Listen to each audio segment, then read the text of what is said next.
to take this opportunity to welcome you all to our September virtual seminar.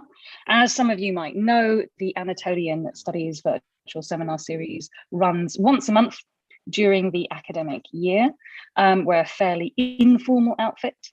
My name's Nisha McSweeney. I'm the academic editor of the journal, and this is just an opportunity for me to talk to our authors who have published in the current volume of the journal, and to chat a bit more about the papers that they've published with us, and for all of you also to ask any questions you might have, either if you've read these papers in painstaking detail and you really wanted to know if footnote 17, we had a burning question about that, or if you had a bigger picture question, this is your chance. Lovely. What we will have over the next hour and 20 minutes or so of this evening is we will have a riveting talk from Johanna Plug. Hannah, you can have a wave if you can't guess who Hannah is. There we go. Who is going to present her paper. Then we will have a discussion, bringing in our broader panelists. We've also got Peter and Ian as well, and I'll introduce them in a discussion. Please do keep those coming in as you think of them. Right, 7 minutes past the hour, it is definitely time for us to get started. So we're extremely lucky today that we have not one, not two, but three fantastic panelists who will be speaking to us today. First and foremost, we had Dr. Johanna Plug, who is a postdoctoral research associate at the University of Liverpool, and she will be presenting the paper for us initially. Then we're going to be joined by Professor Peter Akkermans, who's a professor of Near Eastern archaeology at the University of Leiden, and Professor Ian Hodder, who is Emeritus Dunleavy Professor in the School of Humanities and Sciences at Stanford University. Now, without further ado, I'm going to ask Hannah, are you able to share your screen and bring the magic to life? Yeah, wonderful. All right. Hannah, you have the floor is all yours. Please take it. Okay, thank you, Nisha. Thank you for introducing me. And it's very good to see so many familiar names. Welcome, everyone. And today I will be presenting our paper, Breaking Continuity, Site Formation and Temporal Death at Çatalhöyük and Tell Sabi Abyad. And this paper is the product of several conversations between Ian Hodder, Peter Akkermans, and myself, about the differences in site formation between the two sites we've been working on. However, these conversations also led to the realization that these two sites have much more in common than first meets the eye. So, site formation and spatial continuity can be seen as relevant to numerous questions regarding size and organization of Neolithic communities in Southwest Asia. Spatial continuity, for example, on the settlement scale, is thought to have led to large site sizes and agglomerated settlement patterns, increased sedentism, and a major expansion of population density. However, there is ongoing discussion as to the density of these large tell sites. Were they really mega settlements, or rather the result of smaller scale, short-term, fairly mobile settlements? This is a point of view proposed by Peter Akkermans already decades ago. Spatial continuity on the house scale is seen in the long sequences of superimposed buildings, which have become almost emblematic of the Neolithic of the region. Such house-based continuity has often been suggested as being crucial in providing temporal depth in the delayed return economies of the Neolithic. However, there's also very much regional and temporal variation at many sites, such as Tell Sabi Abyad. There is a variability of evidence for spatial continuity in constructions. To provide different perspectives, we've selected the sites of Çatalhöyük and Tell Sabi Abyad as our case studies, and these are also the sites that we've been working on in the past years. Ian as director of Çatalhöyük and Peter as director of Tell Sabi Abyad, and myself as a team member of Tell Sabi Abyad. As we can see on the right, both are very long-lived sites spanning the 7th and early 6th millennium BC. But they're often understood as being very different in settlement structure and also in site formation processes. Çatalhöyük, on the one hand, is known for its very agglomerated settlement structure with long sequences of houses built on the same footprint. Also ample evidence for symbolic links between sequential buildings, as well as high population estimates. Tell Sabi Abyad, on the other hand, has a very spacious and segmented settlement structure with shifting habitation and limited continuity of houses, as well as limited evidence of symbolic links between sequential houses and low population estimates. It seems evident that these observed differences in settlement structure would imply different mechanisms behind their continuities. So the purpose of this presentation is to explore the different ways in which site formation and continuity were achieved at these two Neolithic sites.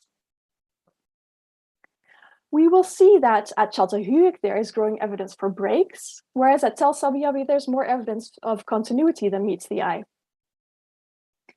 And rather, we will see that at both sites, continuity and breaks gave form and meaning to the settlements and to the societies that inhabited them. Specifically, by focusing on the evidence for breaks during this talk, we will argue that place and identity could be produced in variable ways, of which spatial continuity of the house was but one. First, I'll give short introductions to the two sites. I think many of you are very familiar with the site of Çatalhöyük, located in central Turkey. And the main mound of the site, Çatalhöyük East, is around 13 hectares. And with this size, the site was dominant in the Neolithic landscape at a certain moment in time. The site is situated on the alluvial fan on the Konya Plain with access to dry and wetland habitats and resources. The subsistence economy appears to have focused on local intensive agriculture and animal husbandry, supplemented by the exploitation of wild resources. Long distance mobility appears to have been restricted, but a wider use of the plain is attested from the mid-7th millennium onwards. The houses at the site were constructed of mud brick and were relatively uniform in shape with standardized house plans. Furthermore, most houses were equipped with storage and cooking facilities, although recent research shows that these facilities were not necessarily always present throughout the entire use life of the house. Houses at Çatalhöyük were foci of ritual action, as evidenced by the many wall paintings, clay moldings, special deposits, and also most of the dead were buried within the houses. Taken together, it appears that at Çatalhöyük, much daily and ritual practice was based inside the house. Tell Sabi Abyad is located in northern Syria and comprises a cluster of 4 Neolithic mounds. The site shows more longevity compared to most sites in the region, and therefore it's likely that it featured prominently in the Neolithic landscape. Tell Sabi Abyad is located along the water courses of the Baligh River, which run through the semi-arid steppe of the Jazeera. Although the area has dry summers and was likely prone to regular drought, the site itself is located in a particularly well-watered area of the valley. Indeed, the evidence at the site indicates a local intensive form of agriculture and the management of various domesticated animals. These main modes of subsistence were supplemented by the exploitation of wild resources from the steppes and the wetlands surrounding the site. Towards the end of the 7th millennium, there's evidence for a more mobile lifestyle in which the steppe was increasingly used for caprine herding. The architecture at the site was constructed of mud brick or pisse, with sometimes stones at the bases of the walls. Throughout the settlement history, buildings occur in many shapes and sizes, but are relatively uniform in that elaboration. At the site, both private and shared storage spaces are encountered in the form of bins, small plastered rooms, and even large communal storehouses. Similarly, although some houses had their own hearths and ovens, most cooking facilities were located in the open areas between the clusters of houses. In contrast to Çatalhöyük, there was limited ritual focus on the house. For example, only one small wall painting was encountered at Tell Sabi Abyad.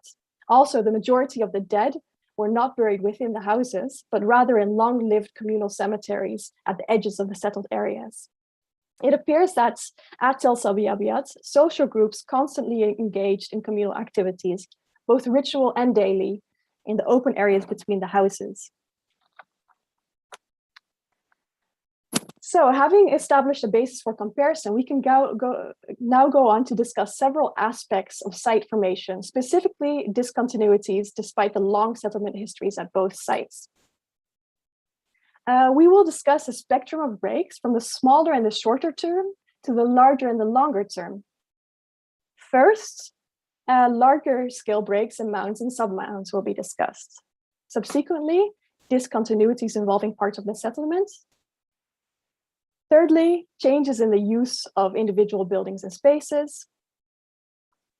And finally, the ritual marking of discontinuities through the burning of buildings or groups of buildings. So we'll first go on to the larger scale breaks at the two sites. As mentioned before, Tell Sabi Abyad comprises 4 mounds, of which only Tell Sabi Abyad 4, the most northern mound, has not been subjected to excavation due to the presence of a modern cemetery. Excavation at the other 3 mounds shows that habitation did not cover the whole site at any given moment in time, but comprised small, spatially dispersed clusters. Furthermore, habitation at the site was marked by several events of relocation. It appears that the various mounds of the site were founded by the late 8th, early 7th millennium BC. And although initially all the mounds were inhabited, around 6700 BC, habitation is seen to contract to the main mound of the site, Tell Sabi Abyad 1. And it appears that in subsequent centuries, Tell Sabi Abyad 3 was primarily used for its intermittent mortuary activities. Around 6200 BC, the habitation from Tell Sabi Abyad 1 shifted once again, and this time to its eastern slopes. Interestingly, throughout much of this period, the main cemetery of the site was continuously in use. It appears that the spatial location of the dead was less flexible than that of the living. Despite this segmented and shifting character of the settlement, the longevity of the sites and the placement of the dead suggests that the local community did indeed attach significant importance to the general continuity of space.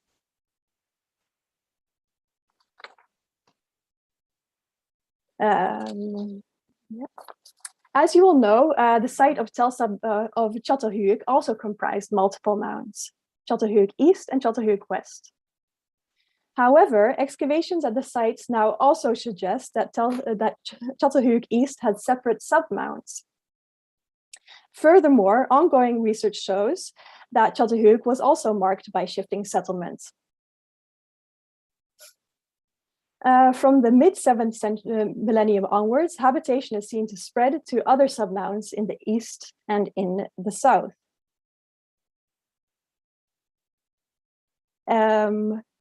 Subsequently, from the 7th millennium onward, the late 7th millennium onward, habitation at Çatalhöyük West starts, whereas it gradually depletes at the northern mound of Çatalhöyük East.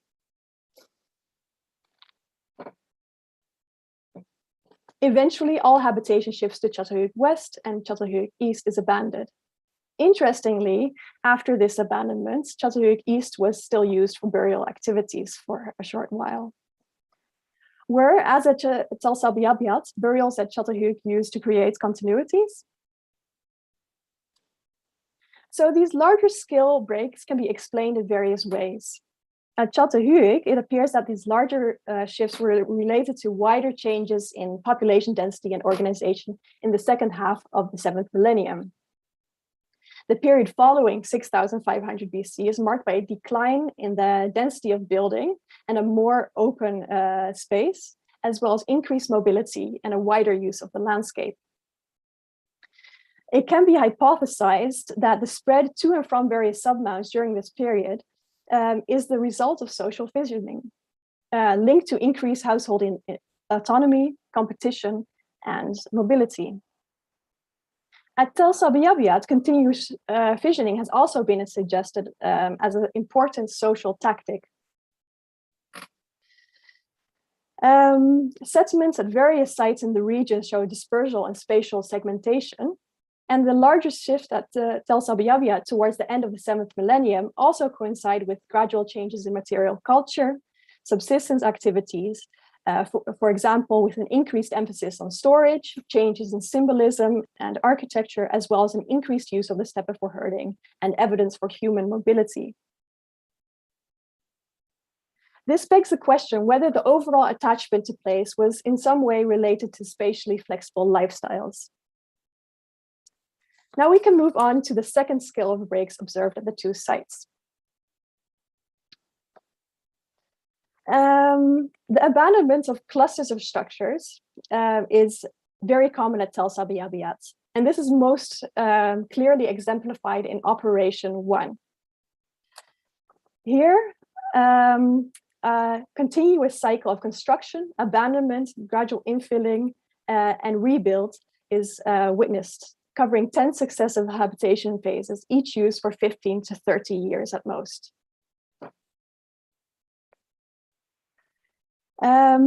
Between these habitation phases, there are also periods of localized abandonments, each up to 50 years in duration. Nonetheless, during these periods, the area was also used for the disposal of waste, the construction of ovens, hearths, and pits, and the burial of infants, suggesting the continuation of habitation nearby. Therefore, rather than complete abandonment, the cyclical pattern should likely be attributed to localized shifting as occupation and periodic growth and construction of the settlement.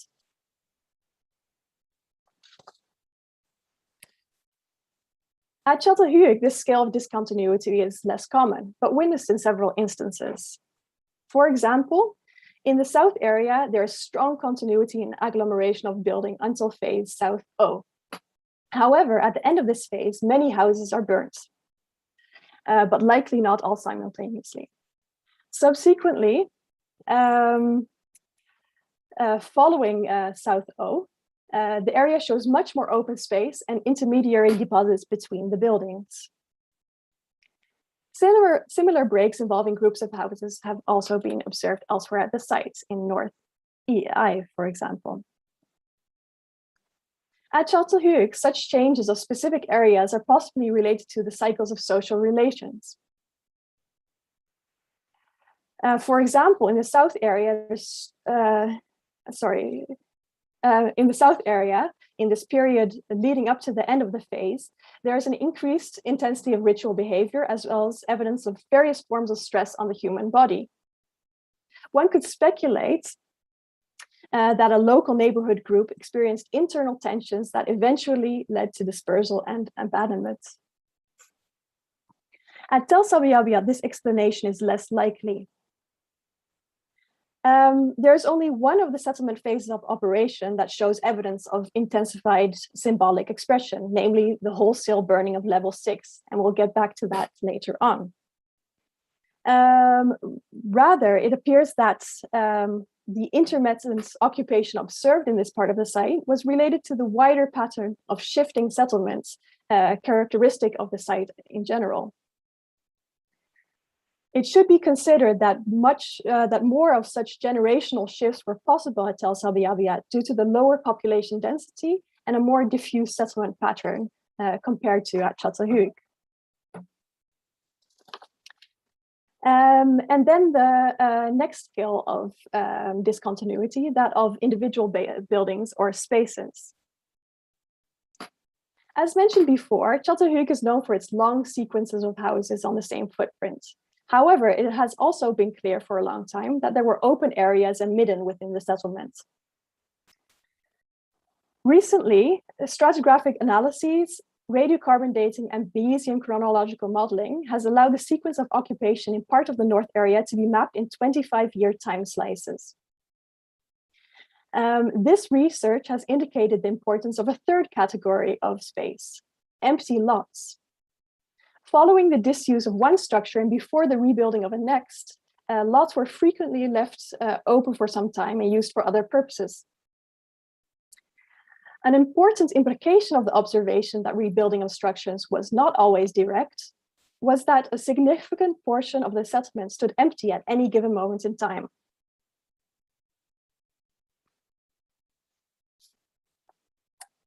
Such discontinuities in the use of a single building are extremely common at Tell Sabi Abyad.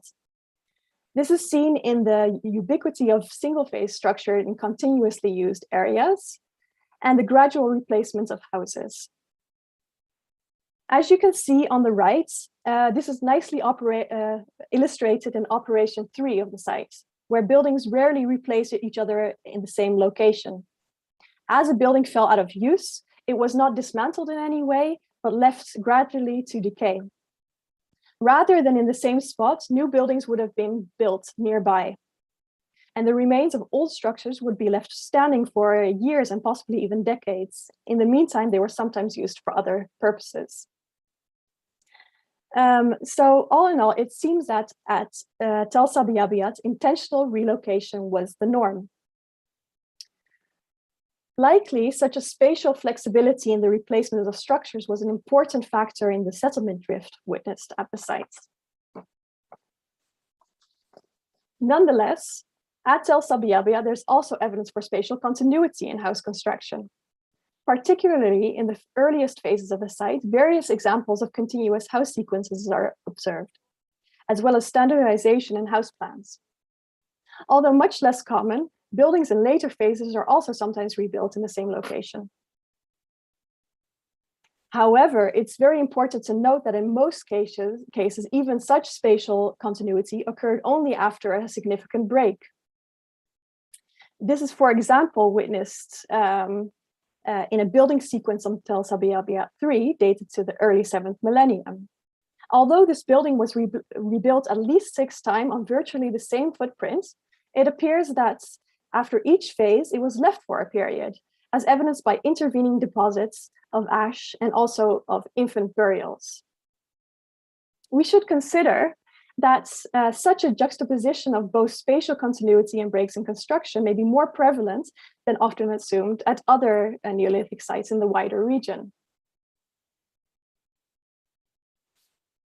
So at Çatalhöyük, the breaks between individual buildings may be explained by changing social configurations and the life cycles of domestic groups. At the site, there's very much evidence for local neighborhood groups with changing internal arrangements. And considering the spatial settlement layout at Tell Sabi Abyad, the observed discontinuity may in part simply be explained by a less urgent need to repurpose space. However, also at Tell Sabi Abyad, there were likely social factors at play. Considering that most houses were not used for more than one generation, and most locations were not reused without a significant break, it is possible that buildings were tied to specific occupants, with only general areas tied to wider social lineages.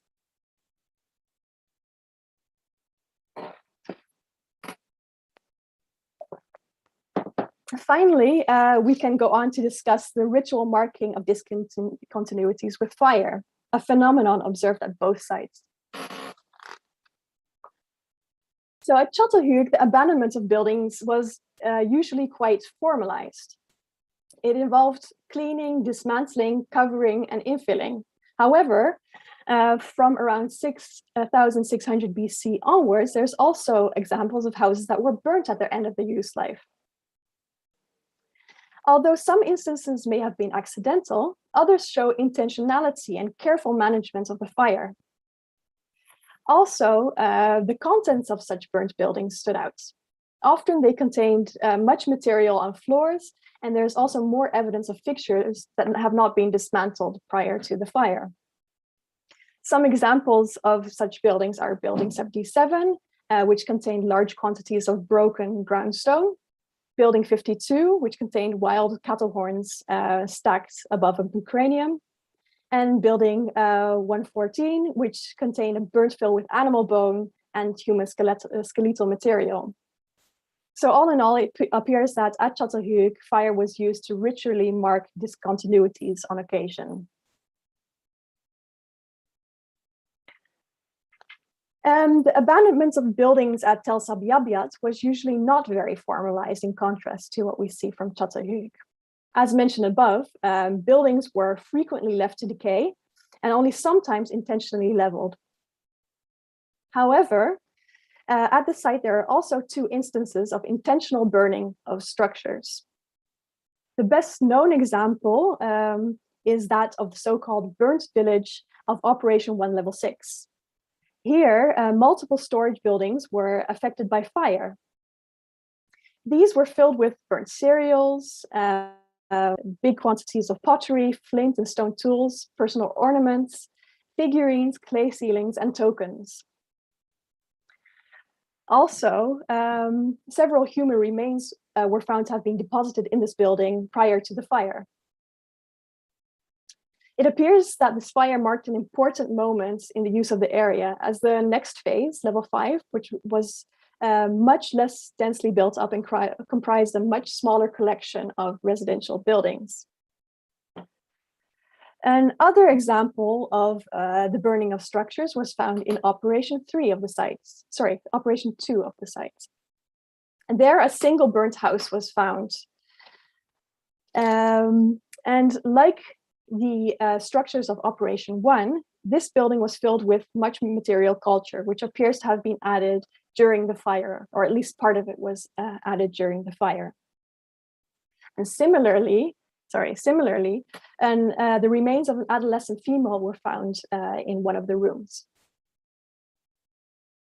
After the fire, the building was left standing 1.5 meters tall, and only after a substantial period was the location reused for the construction of a similarly shaped building. Taken together, at both sites, the use of fire appears to have been intentional and managed, and marked breaks in habitation. As it's possible that big parts of the population participated in these events. As mentioned above, at Çatalhöyük, the burnings of South O were associated with a build-up of symbolic elaboration, high settlement density, and evidence for increased stress and disease.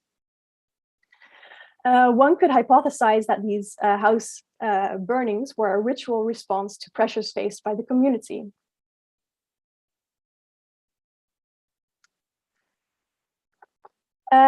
Although there is also evidence for a change in the use of the area following the both burning events at Tell Sabi Abyad, it's perhaps more relevant that both were associated with the disposal of dead humans and objects in abandoned buildings.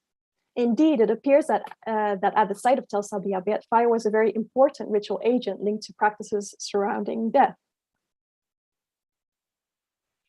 The link between fire and death at Tell Sabi Abyad is seen in various additional ways. For example, through the burial of infants or young children in or near ovens. Also through the placement of burnt material into mortuary contexts.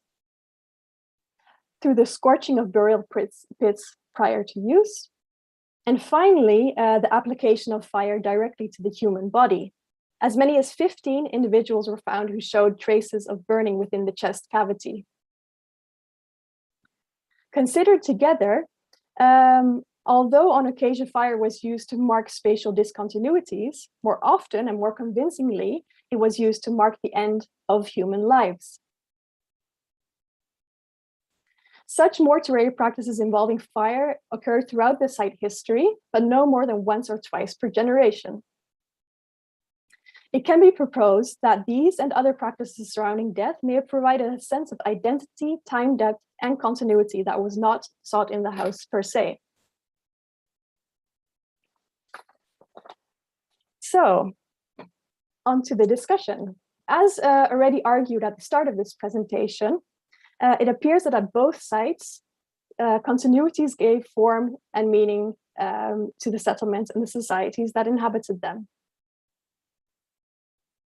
At the settlement level, despite the shifting between submounts, each site acted as a key focal point in the inhabited landscape across a remarkably long time span.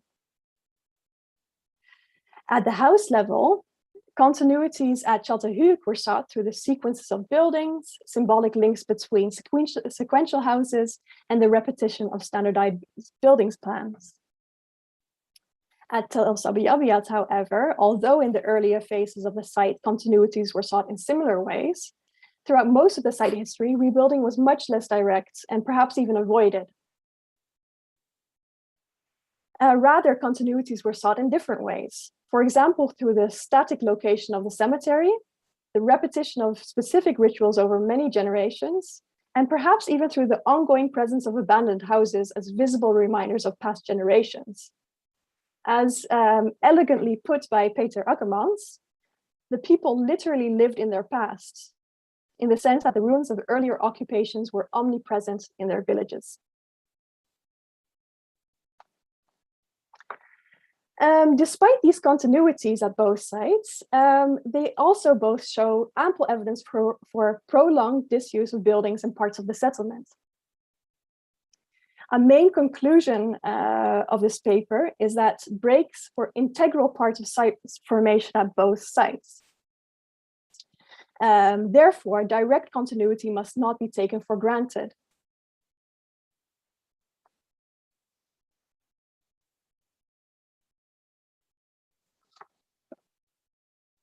Sorry. Okay. The spatially segmented the spatially spread nodes of habitation and shifting settlement witnessed at Tell Sabi Abyad indicate that likely less than a hectare was actually inhabited at any given moment in time. But at Çatalhöyük, very similar evidence has been found. Considering the evidence for submounts, shifting settlements, and breaks between sequential houses, we must take into account that likely a much smaller spatial extent was inhabited at any given moment in time than previously assumed. A logical implication would be that the population estimates of the site should be reconsidered, and this may also be the case for other Neolithic megasites.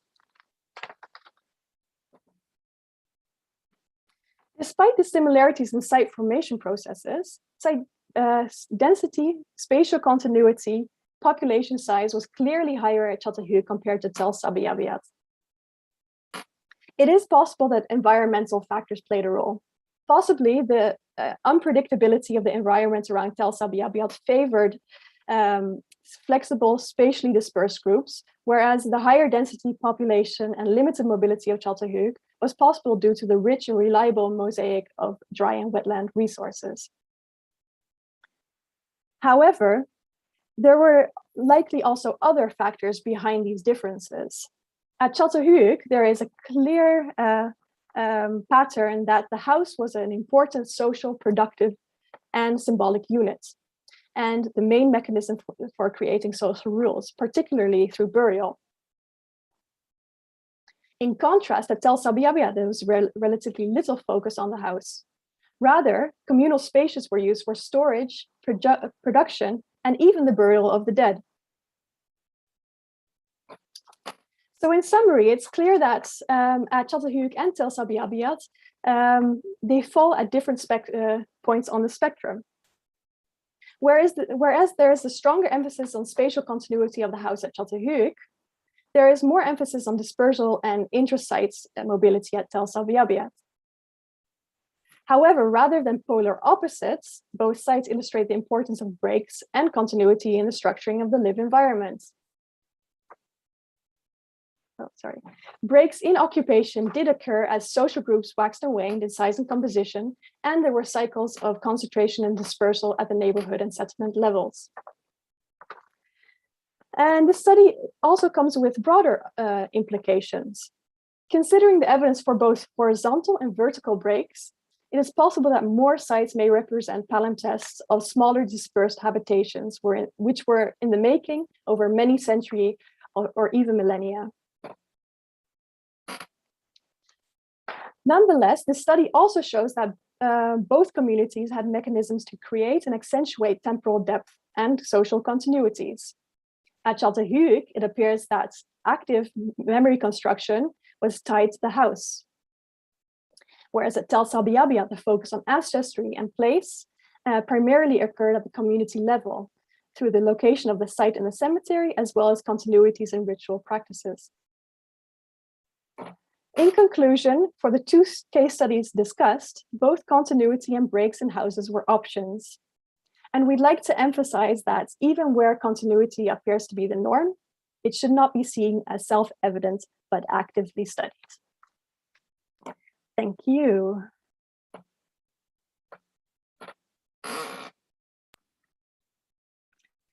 Fantastic. Thank you so much, Hannah. That is brilliant. I am now going to invite Peter and Ian to rejoin us if they would like to. And Hannah, maybe now is a good time to stop sharing your screen with the thanks to everyone on it. That was fantastic and super important in many ways. And when I first read this paper, it occurred to me that it has implications which go far beyond the Neolithic period and far beyond our specific region as well. And I think that this question about multiple micro mounds and the movability, that's probably not the best word, yes, let me go with movability. The movability of occupation zones within a site is something which I think is much overlooked and understudied. Now, the first thing I'm going to note is that we've got some thank yous coming in the chat. While people are reposting and cutting and pasting their questions. Can I start with this question of population? And the relative difference in population between the two sites. You did mention it a bit. You wrote about it a bit more in the written version of the article, but because it's so different, I was wondering if you could say a little bit more about how important that may be. I know we're talking about cultural differences as well, but how much of this is a function of just radically different sizes of populations? Yeah, that's a good question. Yeah, in our paper we do go into a little bit more detail into that question of the differences in scale that we have at both sites. Çatalhöyük is obviously a site that has many more people than Sabi Abyad. Sabi Abyad has been usually estimated to be as few as a couple dozen up to a couple hundred at very maximum. So it's a very small group of people. And obviously you'll get a difference in the clustering of people within such a site. Tell Sabi Abyad, it's also possible that there was less need to live together in such close quarters, but also that it would change the social relationships between people and that people would have less need for these direct continuities yeah. And maybe Ian and Peter have something to add to that. I could say something, if you can hear me all right. Yeah, the impact of the new modelling on the site size at Çatal is quite radical, really. We've had estimates in the past. We've always talked about estimates of 3,500 to 8,000.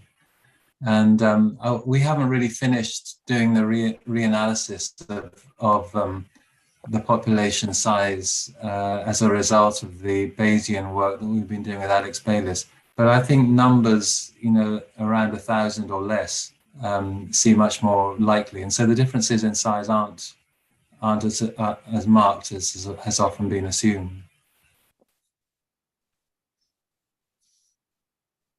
Kind of questions which people are very keen to have answered. Can I start with a question from an anonymous attendee who wants to know Why are the fire levels at Tell Sabi Abyad interpreted as ritual acts and not the result of an accident or violent encounter? Isn't the high amount of material culture and human bodies in the inside also compatible with an unexpected event? Perhaps I should answer that one. Oh, sorry. Okay, yeah, you can. I'm happy to answer it as well. Okay. That's a really important question, and something that has been studied in quite a lot of detail. At Sabi Abyad, the idea that this is not something that is accidental is based on various sources of evidence. First of all, these fires appear to be intentional because of the degree of burning. It appears that they were packed with material before they were burnt, and this we can see from the intensity of the burning. And also the scale of the burning. But also much of the material that's inside of the buildings is not necessarily compatible with buildings in their use. Rather, it appears that lots of the material was already fragmented and maybe even disposed of before the fire. And it appears for that reason that the settlement was already abandoned for some time. As for the human remains, only 2 adults were found. The infants that were found in the building were intentionally buried, so buried in normal ways. And the 2 adults that were found were actually located on the roof originally of one of the buildings that collapsed and burned down. But most interestingly, it was also surrounded by these clay objects, very enigmatic clay objects with animal bones embedded into them. These items have not been found elsewhere on the site. They're very clearly part of this specific context, and they point very strongly towards more ritualized context rather than anything that has to do with people who were unfortunately trapped in a burning building. So maybe Peter has more to add to that. No, you're correct in the sense. Fantastic. That was a very good question. We have another question from Douglas Bird. Hi, Doug. Do you think there is any significance to differences between the very direct continuities in buildings and deferred or delayed continuities in building reconstruction? Oh, so differences between the continuities and the deferred continuities, was that the question? Yeah, okay. Yes, well, I guess so. I mean, Tell Sabi Abyad, I can mainly speak for Sabi Abyad. I think that maybe Ian should go into the Çatalhöyük part. At Sabi Abyad, we hardly see these continuities. However, in the earlier phases of the sites, we do have them. But even then, they mostly are deferred. There's relatively little evidence at all for continuities that seem to be very direct. So that's one point. I think that shows that that part is just the continuity is very conscious at Sabi Abyad when they choose to do it. But there is only very little evidence for direct continuity. So that contrast I find more difficult to make. Peter, do you have anything to add from the Sabi Abyad side? No, I think you're correct in saying so. Yes, we do have the site continuity for sure over almost 2,000 years. But then we see, if we look at the houses, we see these breaks after a single generation or the like. En Ian, wat kan ik helaas niet doen. Je kunt dat. Ian, do you think there's any difference between deferred continuities at Çatalhöyük and the direct continuity? I think it's a really interesting question, and I'm not sure whether I can say anything general about it. It's clearly the case that in some instances there is very, very specific memory about what's going on in an earlier house, and my impression is that there's continuity of memories occur when there's no deferment. But the deferment is, I think, very, very common at Çatal, and we hadn't really realized it before. But I think it may be the case that it's normal for there to be a period of letting a house sit for a bit before it's rebuilt. That may be a normal pattern. And that in these cases where we don't see the breaks, it's almost as if the continuity from one house to another isn't really from one house to another. It's just raising the floor, if you like, of a building and raising the roof of the same building. So there is a definitional problem of what you mean by a break. When is a new house a new house? You know, the floors are continually being replastered, and the floors are continually being raised. And really, a new house occurs when you raise the floor an awful lot. And so I think it may be the case, Doug, that there's a distinction between direct living in a house, so it's just basically the same house, and then the more normal pattern of there being some sort of deferment or break before you rebuild. Just out of interest, there's no difference in architectural techniques or construction or floor treatments, perhaps, or is there anything like that we can point to?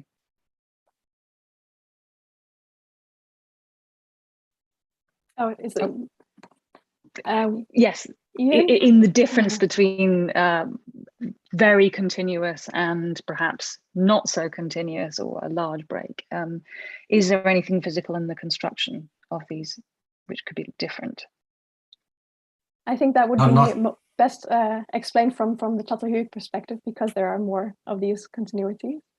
Yeah, no, I'm not aware of any. Well, it depends what you mean, really. I mean, there's lots of evidence of foundation events and things like that, but it's not the case that the new building that is built on top is necessarily different in any way in terms of its shape or size or construction or type. That would be almost too handy. If you're going to build a new house, you must always put, I don't know, pink tiles or something. That would make things far too simple. We have a question from Tom Hertz, who asks, it is mentioned that at least 15 human bodies from the Tell Sabi Abyad show indication of fire, mostly on the chest area. It is stated that fire is symbolic for the end of life of a community member. Is this protocol only reserved for a specific group of members or for every deceased person? For instance, were the present 15 individuals old individuals, as in maybe they were possibly important in this social hierarchy? So I can answer that question. I just completed my PhD on the graves of the sites, and at Sabi Abyad we found around 300, a bit more than 300 individuals. So we have a big burial data set in compared to many other Neolithic sites. In that case, 15 is only a minority, obviously. It did not occur for everyone at the site, so that's clear. It occurs throughout a very prolonged period of time, 250 years, and we see that it did not happen more than once or twice every generation throughout this period, and we know that because we have a very good chronology of these graves throughout the period. And when you're asking about did it only occur with specific individuals, I have to answer yes and no, because the vast majority of the individuals that show this treatment are adults. So in that sense, yes, children, infants are always excluded. There's only one child of the age of 10, if I'm not incorrect, that has been treated in this way. Other than that, they're all adults. However, there's both males and females within this group. And I also looked at the stable isotope evidence, the dietary evidence of these individuals, and we have no indications that they had any different diets in their life. And also, when we look at well, we only have limited strontium evidence at the moment, but that will probably be expanded in the near future. We don't have any evidence for these people being outsiders from the community. So in that sense, they're not different than the other people who have not been buried in this way. But there's one additional difference that might be taken into account, and that is that various of these individuals that have been found with these traces of burning in the chest cavity, were buried with exceptionally rich burial assemblages, but not all of them. Some have no burial goods, but a number of them have very exceptional burial assemblages. So yes and no to your question. There's a related follow-up question from Jeff Guy, who asks, were the chest cavities burned from the cavity as an origin of the fire or as a destination? Yes, that is a very interesting aspect of these graves. It actually appears that the fire had been placed within the chest cavity. So the inside of the ribs show scorching, the outside of the ribs do not. Other parts of the bodies in these cases are usually not scorched. Only sometimes we see that the adjacent limbs have also traces of exposure to heat. But it does very strongly appear that there was burning substance placed into the chest cavity. And we also see that on the basis of pieces of charcoal and ashes that are still present in some of the bodies. Yeah. It's quite a dramatic thing to hear. A little bit of a change of pace. We have a question from Alex Pozdyanakov on YouTube, who says the idea of rotating limited occupation is mind-blowing. $1 million question: what made people move around? Well, I did touch upon that in certain points within the presentation, and I think there's various factors that play into it at both sites. I think at least at Tell Sabi Abyad, a lot is a part of the settlement drift that just happens because houses weren't built on the same locations, but were buried near to the other ones. You'll automatically get some degree of shifting from place to place. So in that practical sense, at least at Sabi Abyad, but likely also at Çatalhöyük, this kind of just settlement drift would play a role in the wider shifts that we observe on the site level. But as I also proposed, it's possible that social fissioning is a part of this, that sometimes smaller groups chose to live somewhere else, and on a longer timescale that might have caused for changes in the foci of where people were living as one social group became more established and others petered out. Yeah, maybe Ian and Peter can add to this if they like. No, I agree with that. An important but unexplained phenomenon is perhaps why people abandoned their houses in the first place, why they did not take any efforts to rebuild them on the same spot and whatsoever. Why did they leave after a single generation and build their houses somewhere in the neighborhood? I still do not have, let's say, the answer to it. You gave several answers to it, all of which might be maybe viable, yes. Interesting. We have a related question from Kevin K, who says it's fantastic talk. He's learned a lot. He's curious about how important the human lifespan is as a measuring rod for understanding discontinuity, whether there are people alive who remember what that ruin or lot used to be.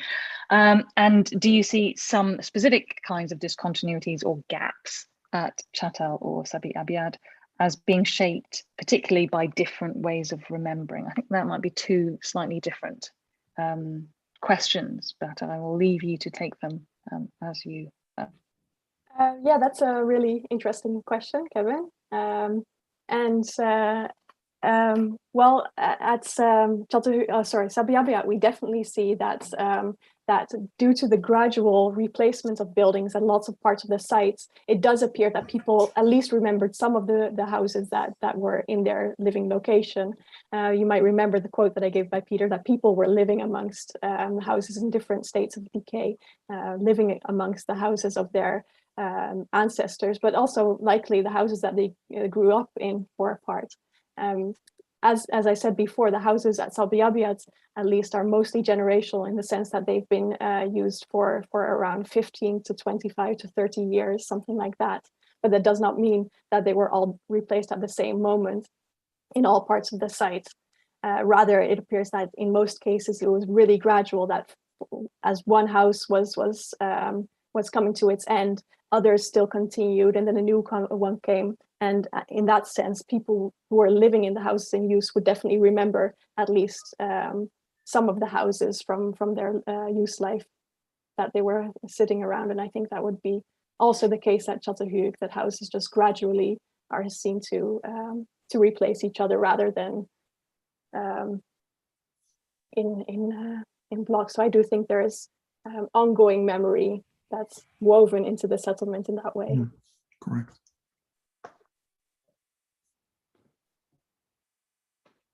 There's another related question. I'm sorry, there are clutches of related questions. People go on threads.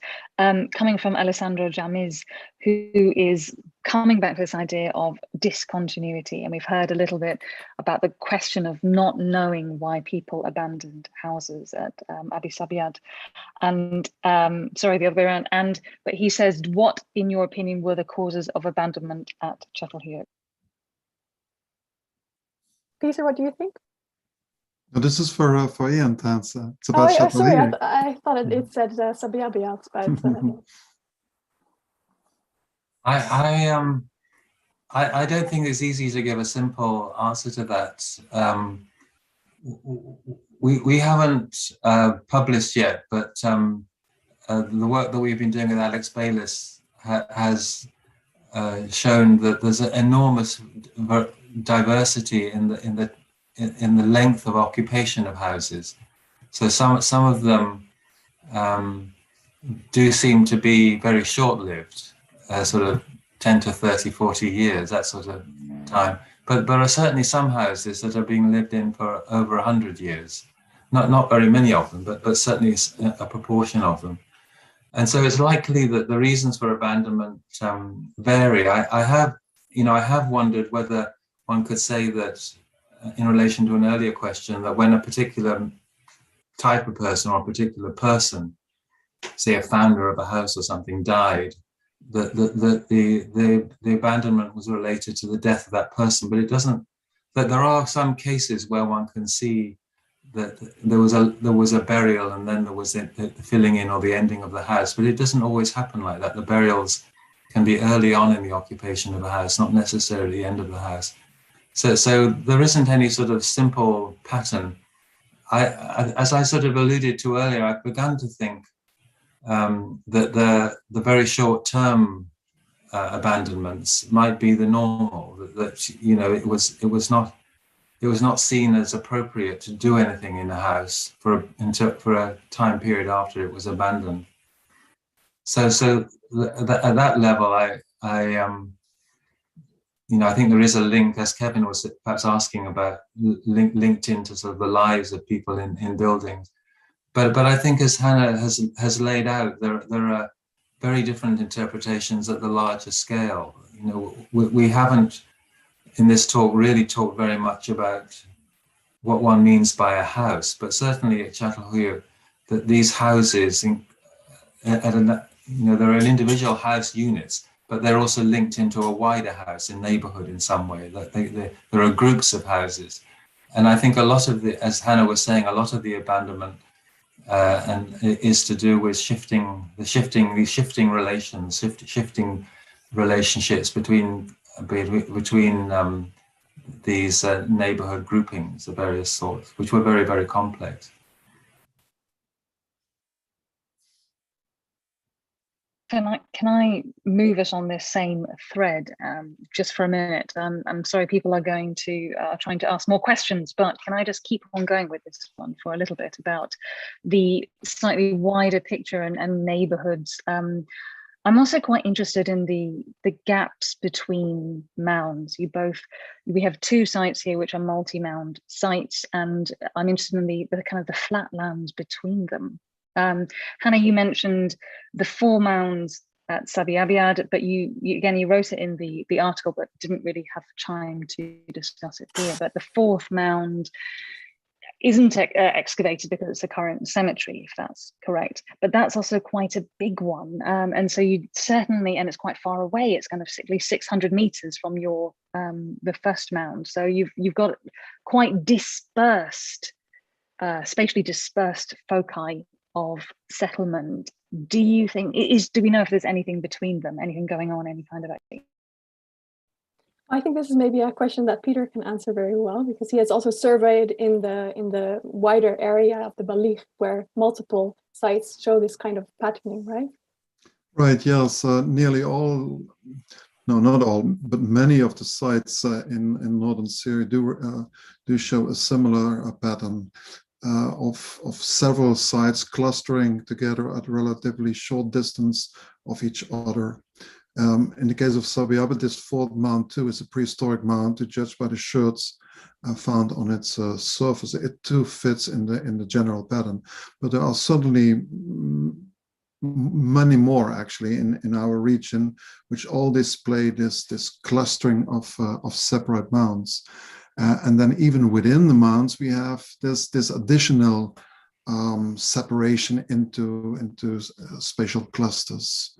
So it's something typical, I would say, for the sites in northern Syria at least, to be organized in these clusters at very short distance, often just a few dozen or at the most a few hundred meters away from each other, all within immediate sight of each other. But can we tell anything about what's happening between these mounds in that few dozen or few hundred meters? Do we have any idea what's going on in that? No, actually we don't, because they are buried on the modern alluvium. The bases of all of these sites, remarkably enough, the bases of all of them are about 4 meters below current alluvium. So we simply, if we have to go for them, we have to go deep actually, even to groundwater in the area. So unfortunately, what's going on, let's say, on Neolithic floor level, yes, that's very difficult to reconstruct at the time being. We have no idea at all about what's happening underneath those 4 meters, I would say.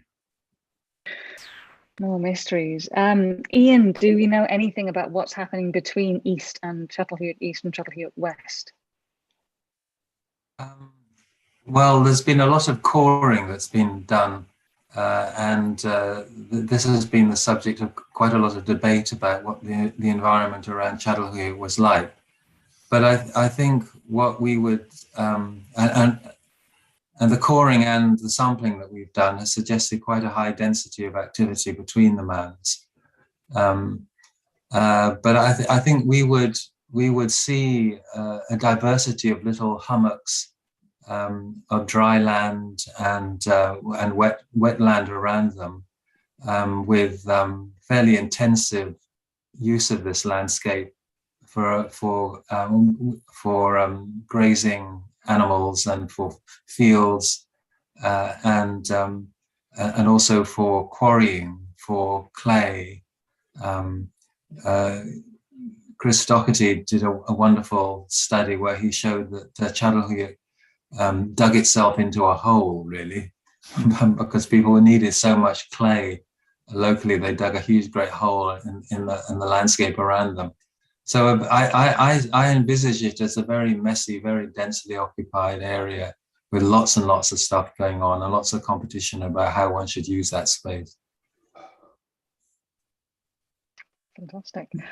I do need to get back to our Q&A questions. So thank you for indulging me on that one. We have a set of questions, one from Debs Young and one from Khan A, who are both interested in the bodies and the human beings that we discuss. So Khan is interested in female bodies and remains, and if there's any sign of female leaders, whereas Debs is interested in the date of the dating of the burials with the burnt chests. Well, not the dating of them, how long they were dead before people started putting fires in their chests. Were they recently dead or long deceased individuals? So 2 questions about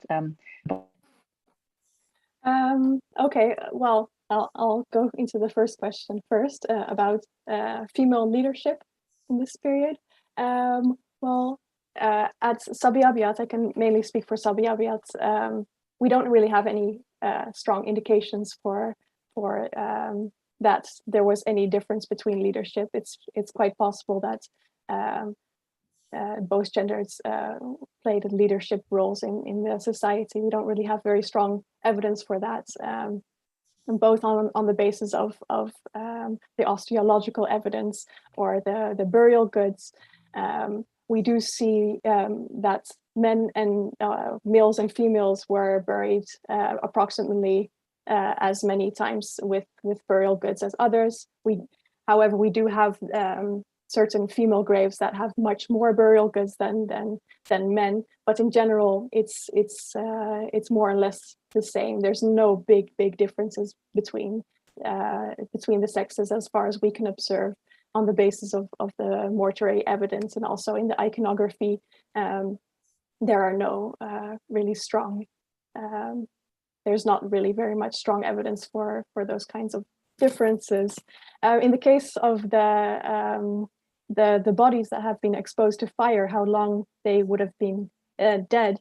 Well, that was also one of the things that I looked at through the evidence at our site for my PhD.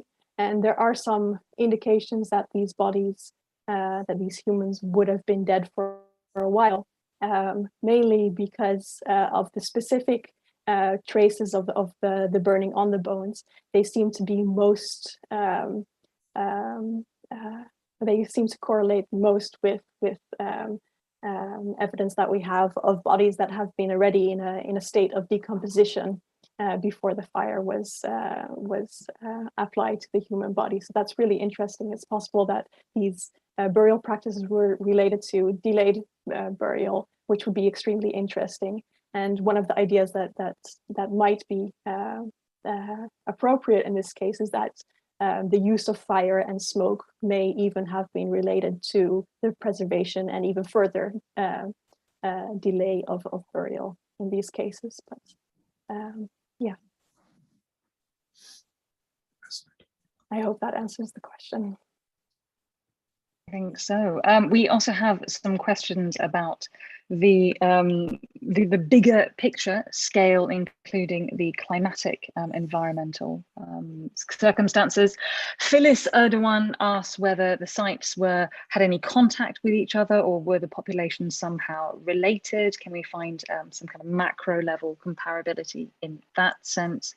And Ayşegül Özer asks if there is a topographic climatic relationship, any topographic climatic reasons why the neighborhoods may have shifted. Well, for the first question, I don't think that there is any evidence that Tell Sabi Abyad and Çatalhöyük would have had any direct contact with each other. As you could see on the plan that I showed before, the sites are very far apart.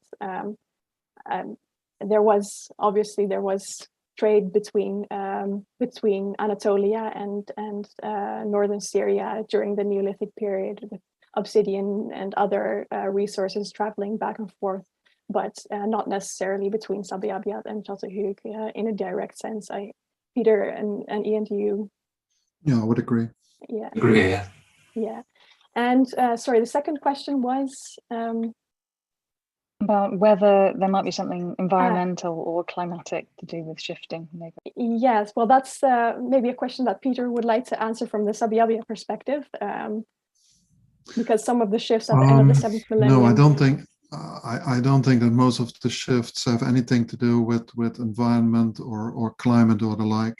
Perhaps that might hold for the very end of the 7th millennium at about 6,200, where we do have all those changes in material culture and settlement and the like. But apart from this shift, perhaps associated with the 8.2 climate event, apart from that, we do not have any other indications that climate per se played a significant role in it. No. And Ian, do you want to comment from the Çatalhöyük perspective? It's a bit of a minefield, really, at Çatal, because there have been different interpretations of the the 6.2 event at Çatalhöyük and whether it had any impact. So I mean, it is, if one thinks that there was a major climatic impact, then it's possible one could argue that that relates to the shift to the Westland, and perhaps to other changes. So it's quite possible. I mean, one thing that does seem quite clear is that through time there was a drying out, a gradual process of drying out of the local landscape, and that may have had some impact. But I think basically the answer is that it depends on whether you think these climatic events were very important. I mean, one can explain the shifts through social and economic factors, but it's certainly possible that climate was part of it. I think this brings us quite nicely to perhaps one final question and our close, because time is definitely pushing onwards. We do have one final question from Alessandro Camiz. Again, I'm very sorry, Alessandro, for pronouncing your name wrong. I can't even pronounce the word pronounce. But he would like to circle back to discontinuity, and I think we are kind of ending quite nicely here. And he wants to ask about the final abandonment of these sites. Do we know when these sites are finally abandoned, when they finally go out of use, and why?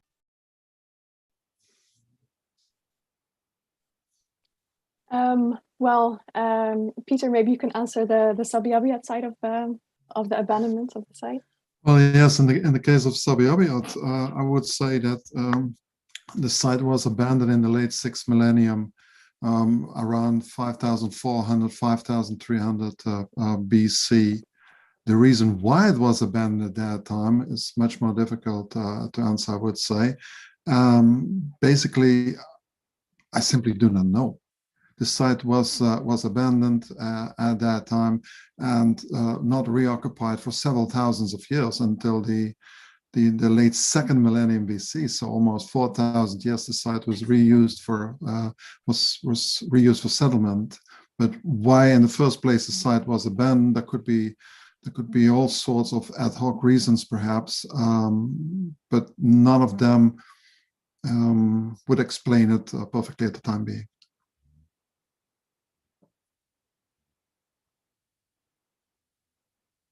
And Ian, maybe? Yeah, I mean, it's similar in a way that the Westland is probably abandoned towards the middle end of the 6th millennium, similar sort of timing, but the reasons for it are very difficult to identify. I mean, there is an overall process of dispersal, and of course. There are a number of Chalcolithic mounds in the landscape, and there is also the larger question of the spread of farming into northwestern Turkey and then on into Europe. So I guess I would relate it partly to that overall process of fragmentation and dispersal as an important part of the process. But I also think, and some people are arguing that the East Mound, which was abandoned, around 6,000, that we shouldn't see that as a sudden abandonment. That in fact there was hanging on through time, and also the site was, as Hannah mentioned, was continued to be used for burial. So, what some people argue that it simply became difficult to live on Çatalhöyük East. That it was now 21 meters high, so just getting to the top of that site all the time with water and resources and so on and so forth must have been tiring and difficult, and also the whole mound became very unstable, with lots of sort of settling and so on. So it may have just become very difficult to live on. So probably there are climatic, there are social and economic and so on changes going on. But it's a very complicated answer that will need to be given. Still remarkable that both sites were used for almost 2,000 years, and then Yes. after 2,000 years given up. So for Yes. 2 millennia they served their purposes, and then that's it. Mysterious dispersal, which I think we probably now need to go through a process of not so mysterious dispersal and abandonment. As enjoyable as this last hour and 21 minutes has been, I think we might say thank you very, very much to Johanna Plug, to Peter Akkermans, to Ian Hodder, and to everyone who has joined us today. If you are excited to read this paper and you have not already engraved every word of it on your memory yet, it will be featured as headlining a online collection of articles, kindly curated by Jessica Pearson, which will be posted on the Anatolian Studies website next week, I am reliably informed. It's a collection of Neolithic articles from across the span of Anatolian Studies as a journal, so going back to the 60s, and you can get a real flavour of the changing patterns of Neolithic research over the last few decades, with, of course, this most recent article at its pinnacle. So thank you very much to all of you. I hope that some of you will be able to join us next month. Details about next month's seminar will be available soon on the BIAA website, and we hope very much to see you there. Right, dispersal and abandonment, everyone. I shall abandon you all. Bye-bye.